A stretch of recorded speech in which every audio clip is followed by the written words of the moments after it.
Good afternoon, and first of all, let me thank ILSI for inviting me to this very interesting meeting. I've actually broadened my talk today to talk a little bit more about the framework of risk-benefit analysis.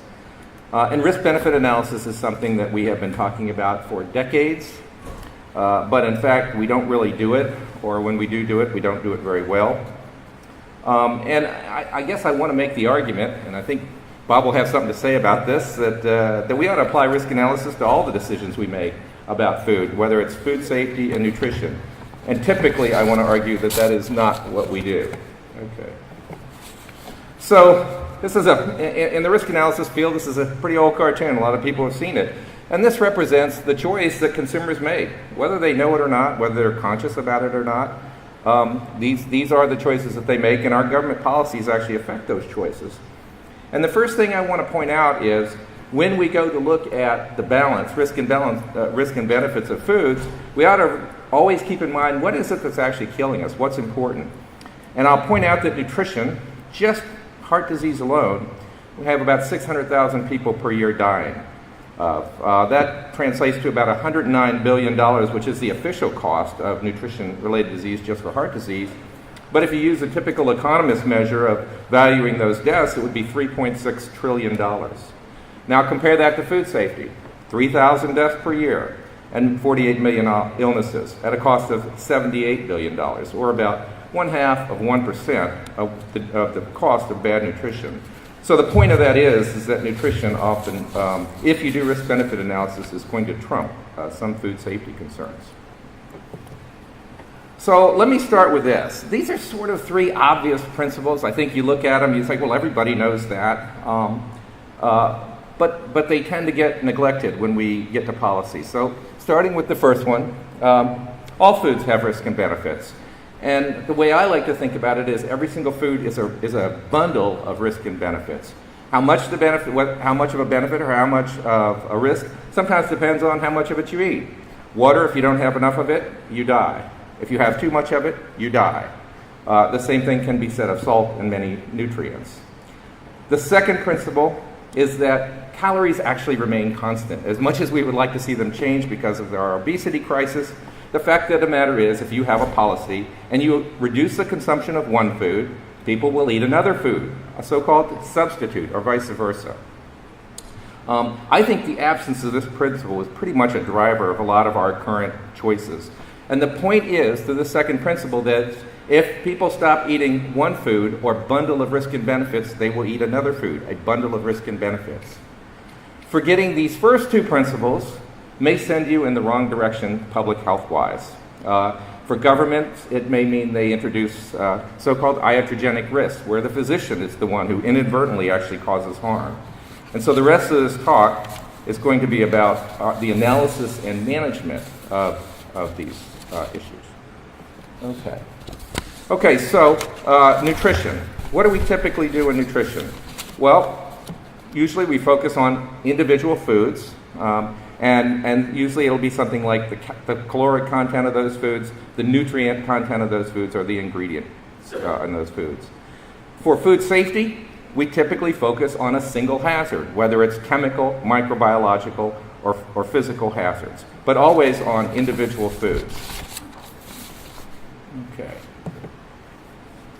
So let me turn to nutrition. In this country, traditionally, we've had what I regard as sort of a negative industrial policy for foods, meaning we tend to single out individual foods and say, you should cut down on these. And a lot of times when we do that, we've forgotten those first two principles.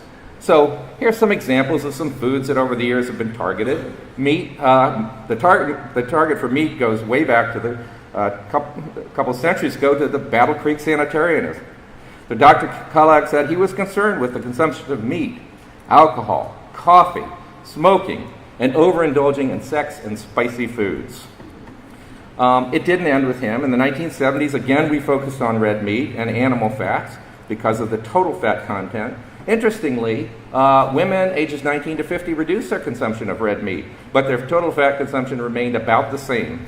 One ERS study showed that they had increased their consumption of salad dressings and other foods with fats.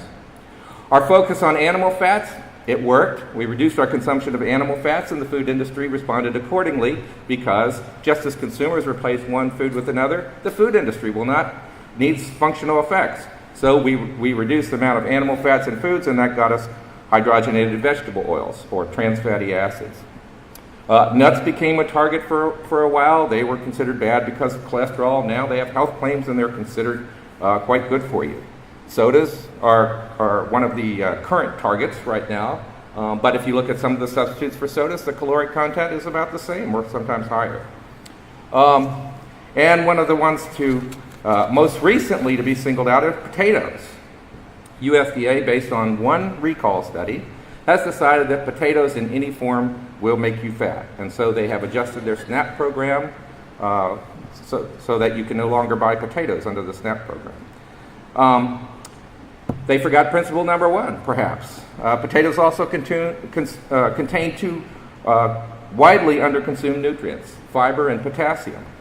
And maybe principle number two, if you stop eating potatoes, you eat rice. Is that a lot better for you? I don't know.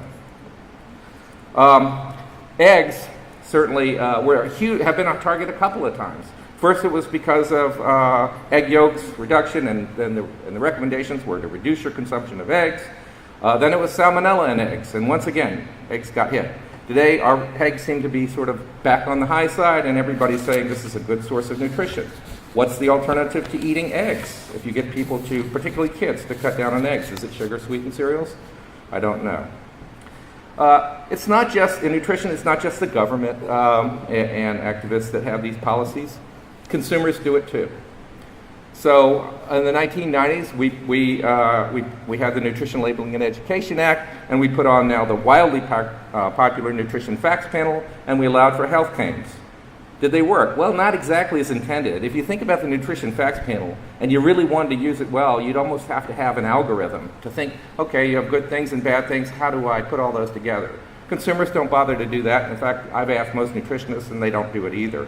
And that's the reason we're getting some of these front-of-package combined claims. But what consumers will do is they'll pick out one or two macronutrients and say, I'm going to focus on that, and I'm going to forget about everything else. I'm just going to focus on the one aspect of food. Same thing's true of the front-of-pack labels, and the studies have shown it doesn't make a difference what kind of label it is. Is it structure function? Is it a health claim? Is it a nutrient content claim? Most of the studies show for consumers they make no difference. Consumers just look at that and go, that's a signal. That's a good food. I'm just going to focus on that one aspect, and that's all I'm going to use. So we do have this problem with consumers. And so I'm not going to pick on any one group. I'm going to pick on all groups. Okay, here we go. Whoops. So let me turn to food safety for a minute. We have a lot of tools at our discretion with food safety. We warn people about particular attributes of food because of food safety. We establish tolerances, and in some cases we prescribe processing methods. And these are some of the, what I regard as sort of interesting food safety issues. The first one is methylmercury in fish, okay? And tuna was one of the things singled out. And this is a case where the government, FDA and EPA, under a lot of pressure from people who were only interested in one single issue, methylmercury, pressured FDA and EPA to put on a warning. And these warnings are everywhere now. They're in pediatricians' offices everywhere. And in fact, this is a case, I believe, where Principle 1 and Principle 2 both were forgotten. So, for example, for a lot of the fatty fish that contain methylmercury, which has been decreasing over the years, we have omega-3 fatty acids, which offsets and may more than offset the neurological damage caused by tiny amounts of methylmercury. They also forgot principle number 2. Okay, if you tell people not to eat seafood, which is a pretty lean source of protein, what do they eat? One study I saw, which had sort of cross-price elasticity, said, well, if people don't eat tuna fish, for example, they'll eat macaroni and cheese. Okay? From a public health perspective, overall, what was the right thing to do? The other two represent policies that didn't happen, but I think they're sort of interesting anyway, because I think people in government intuitively use a risk-benefit kind of a principle. The first is milk. The FDA did a pretty good study on listeria and looked at all the foods containing listeria and ranked them by risk. And as we went down and said, okay, we got to start warning people about listeria in these foods, we came to number 3, pasteurized milk. One wise person at FDA said, I am not going to warn people not to drink pasteurized milk because of the presence of listeria. That was probably right. The other one, another one that didn't happen was, everybody knows Popeye, right? He's strong because he eats spinach. When the Centers for Disease Control changed their attribution model as to which foods cause which foodborne disease, all of a sudden, the risk went from meat and poultry to fruits and vegetables. In one meeting, a representative for the Centers for Disease Control says, well, we have a policy to address that. We're going to warn people not to eat fresh fruits and vegetables. Not making this up. But it was pretty intuitive for most people that that was not perhaps a very wise policy, because you did need a risk-balance trade-off. It's not just government. Many of you in this room probably remember this. You can't have a good media story unless you have a villain. And so this is Ed Bradley on 60 Minutes, and he had a villain. It was ALAR, which is a very low-level carcinogen, meaning probable carcinogen. And as you can see, they took a very balanced view of apples and ALAR with the skull and crossbones. Started that off. This is interesting. I mean, if you look at the protocols for studying carcinogens, 50% of everything we test comes out to be a carcinogen when you test it the way we test it. So with ALAR, for example, we fed animals the equivalent of 28,000 pounds of apples per year. With ALAR, it overwhelms their system and they get cancer. So here's 60 Minutes saying you shouldn't be eating apples. Well, if you don't eat apples, what else do you eat? You had Meryl Streep testifying before Congress. My God, I'd never feed my child an apple. I mean, what did she feed her child? Presumably, it might have been something not so great. Just like I said, we all do this. Consumer advocates. Whoops. This is from 2003, but it's currently on the website. Consumer advocates saying the bottom line is consumers should not assume that meat stamped USDA inspected and approved is safe. It may harbor pathogens that will cause serious illness and can kill 20% of the people infected based on just listeria risk. Again, it's not really a balanced approach, and I'm not sure that you can fire people up with the kind of balanced approach that I'm suggesting. You can't do it in the media, and you probably can't do it if you're a consumer advocate as well. So I'm an economist, so you get 2 minutes of economics. This is pretty simple stuff. So how do these government policies actually affect these changes in behavior? It's two ways. One, a government policy can change relative prices. So if you cause manufacturers to have some activity, it's going to increase the price of that food. And what that means is if you increase the price, for example, of canned tuna because of methylmercury policies, you're going to get a bigger consumption of, say, macaroni and cheese. The other way is you change the demand. You go out and you warn people and you say, this food is dangerous, you shouldn't eat this food. Again, that will change the demand. And so what happens is, what we're seeing is you're changing one bundle of risk and benefits, in this case tuna, for another bundle of risk and benefits. And the point is, if you want to know if you're improving public health, if you're not just concerned about a single issue, you have to know that. You have to know about what the bundle of risk and benefits are that you're exchanging one for the other. In some cases, like I said, with seafood, it may even be within the food. That's interesting. So what do we have to do to fix this? Well, we need better analysis of risk and benefits. That means that your risk assessment has to be objective, based on dose response. It means you actually have to go out and estimate risk. Because if you don't estimate actual risk, how can you do the trade-off with other risk and other benefits? You can't just be conservative. And with food safety laws, these are some of the laws that govern us now. These laws are 75 years old. It's 1938. They were passed long before we had experts like Dr. Buchanan here who study risk and risk-benefit trade-offs. Maybe it's time to revisit those and say, you know what, our science has improved over 75 years. Maybe we can do better, particularly to make sure that we are continually advancing public health. Let me spend a few minutes on those. So safety analysis. This is how we get started in risk assessment. For those of you who don't know, it actually started in FDA back in the 1960s. Two scientists, Lehman and Fitzhugh, were concerned, how can we manage these pesticides and food additive risk? And so they came up with a great technique. They said, we're going to do something that it's sort of scientific, but it's also kind of subjective. And they said, let's feed animals high doses of whatever we're concerned about. And then when we find an effect where there's either no effect or the lowest possible effect possible, we'll just divide it by some factors to make sure that nobody would ever get ill from consuming this. And those factors, so-called safety factors, vary from 100 to 10,000. And so we're not really estimating risk here. We're just saying somewhere at some really low level, this is probably really safe. Well, does that work? Well, suppose we're just talking about food additives, and we go through this exercise, and we divide it, and we come down, and we say, we think this is safe. Well, the question is, and this is, say, for a food additive, that food additive, if it's a new food additive application, it's going to replace an existing one. Is it safer than the one it's replacing? We don't ask that question. The reason we don't ask that question is because the laws don't allow FDA to ask that question. But it's an interesting question. Maybe it would make us a little bit safer. So, again, manufacturers have substitutions just like consumers do.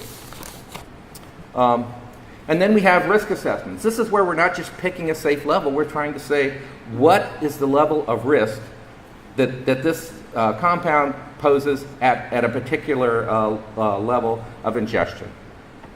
EPA states on their website, they don't do objective risk assessments. They say that EPA says we will never knowingly underestimate a risk or grossly overestimate a risk. In other words, they will always be so-called conservative. They will always be overestimating risk. Again, when you do this, and you do have substitutes, whether those substitutes are from manufacturing looking for a different effect or consumers making different choices of risk and benefits, a conservative risk assessment won't help you. It won't tell you anything in terms of balancing things off. Well, a lot of the reasons that we do this, and this is pretty historical, is that we're concerned about small, high-risk subpopulations. So we do conservative risk assessments and safety assessments because we're concerned about, there's somebody out there, even though they're not identified, who's at a very tiny risk. And that's either because that subpopulation is highly sensitive to the compound or because they're big eaters. They're highly exposed. And this policy pretty much drives a lot of what we do in risk assessment, risk management. The problem is, if you think about risk-benefit bundles, and you are protecting that subpopulation from one hazard, what you're doing is you're making trade-offs, okay? Because you're either changing the demand or you're changing the relative prices, and you're making trade-offs for everybody. And so again, if you're not looking at risk-benefit trade-offs, you may be helping them out. Yay, you're helping me out, a small subpopulation, but you may be putting the larger population at higher risk. Again, not using risk-benefit trade-offs. And this kind of brings me to the precautionary principle, which by now I assume most of the people in this room have heard of. It's pretty worldwide. I think I've heard discussions say that, well, people in Europe are more precautionary than the United States. In fact, I think the best studies show that we're precautionary as well. We're just precautionary about different things than they are in Europe. In Europe, they're probably much more precautionary about guns, for example, than we are in the United States. And the precautionary principle has lots of different iterations, but most of it says better safe than sorry.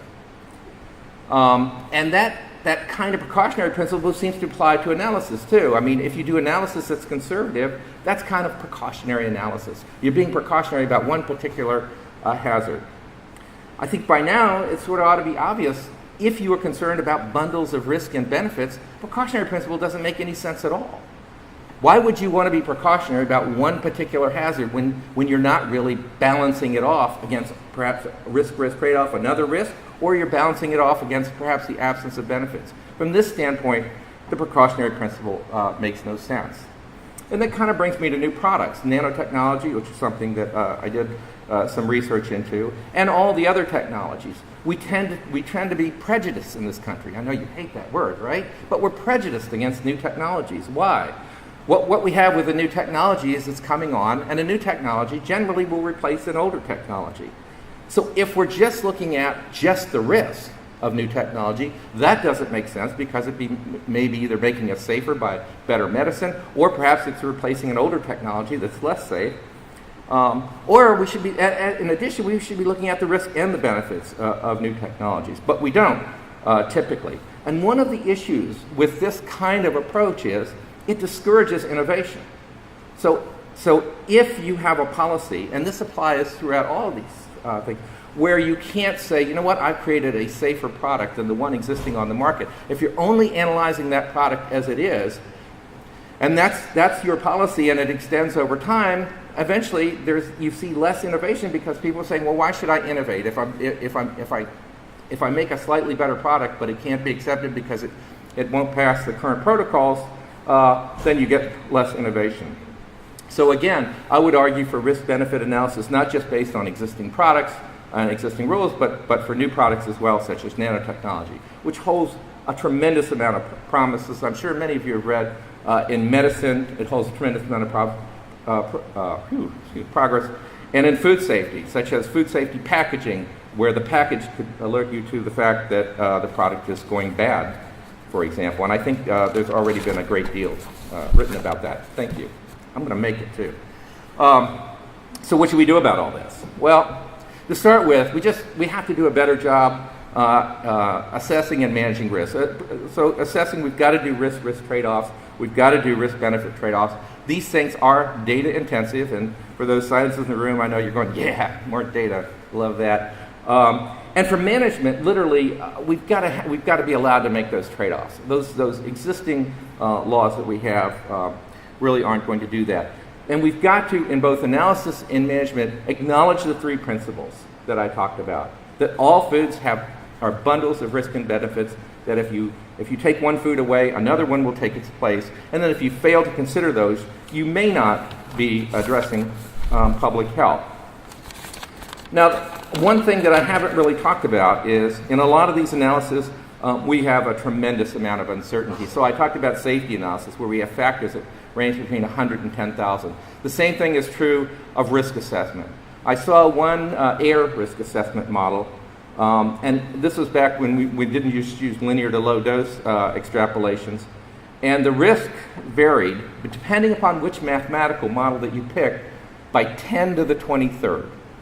That's greater than Avogadro's number, okay? That's how much uncertainty there was in that. And yet, we're asking decision makers to muddle through. So, this is hard.